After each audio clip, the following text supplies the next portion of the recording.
Sinong umaahon, tayo ba o sila? Mga ngiti nila habang nakalubog ka pa sa napuntang bulsa.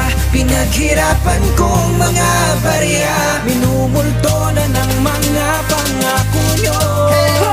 Makinig kayo.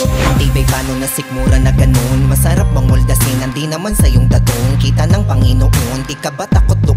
Walang baong di mabubunyag sa tamang panahon. Halaka, di na mabilang, nilatag na plano lahat isinayang. Sa inyo na uwi lang, mga pondo na amin yung pinaghirapan. Para sana sa mga pagbabago, pero puno sa hangin yung pangako. Paki nila yung manloko ng tao, tapos kami sa buwis obligado. Ano? Pawis ng iba, hindi na pinunasan. Malayang nananakawan yung kaban ng ating bayan. Tila tayo ay walang palaghapang kinikikilan. Dapat nating pandirian ganitong mga galawan. O Pinas, ang ganda mo, masyado kang minomolestya. Sana mas lumino pang bigyan ka ng hustisya. Kita nyo resulta, ubus na yung pasensya. Nasa bayanan mananagot